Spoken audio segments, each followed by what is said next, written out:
I'm Christopher de Hamel. I am what is called the Fellow Librarian of Corpus Christi College in Cambridge, which is part of Cambridge University. This means that I'm responsible for the libraries here, the most important of which, of course, is the Parker Library, one of the great collections of antiquarian books in England and one of the major small research libraries of the world.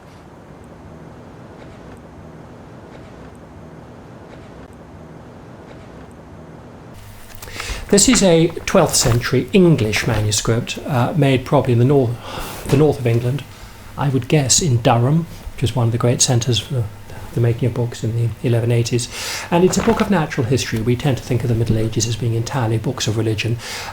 This is where religion and natural history cross over together. Part of it is Isidore's Etymologies, a kind of encyclopedia of the natural world.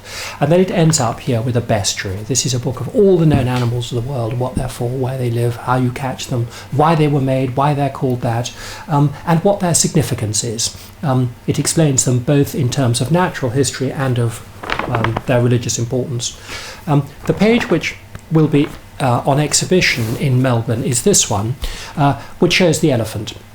Of course, no one in England in the 12th century had ever seen an elephant. They knew them only by repute.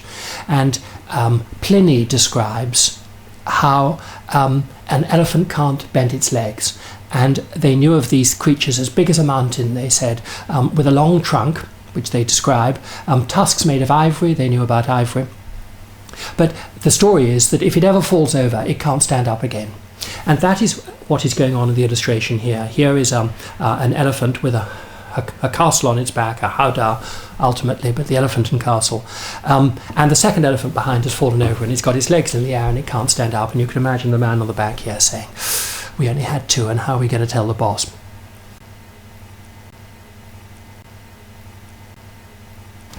They describe the elephant as white. The elephant was a creature, it was a symbol of Jesus.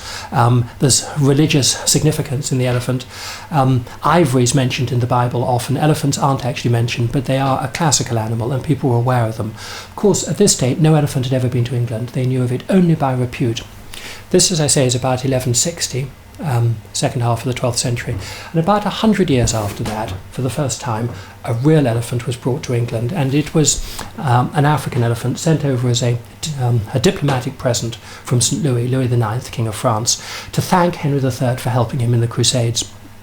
And they sailed it to Gravesend and walked it up to the Tower of London and made a little house for it in the Tower of London. And Matthew Paris, the artist monk of St. Albans, famous historian, was still alive, though he was an old man, and they told him about the elephant, and he came down from St. Albans to look at it, and he drew a picture of it. And this, which we're also bringing out for the exhibition, is Matthew Paris's drawing of the elephant. And it's quite interesting to put the two together. Here's a 12th century description based on classical sources. Here is a real elephant drawn from life.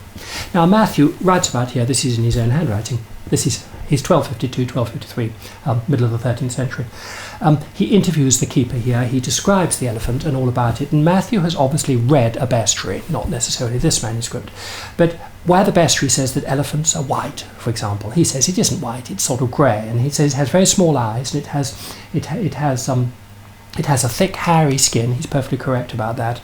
And he says it couldn't be white. He says a most interesting observation here. He says that a white elephant, in fact, is zoologically impossible. He says a white elephant, it's just down here, a white elephant is as impossible as a white crow or, he says, a black swan.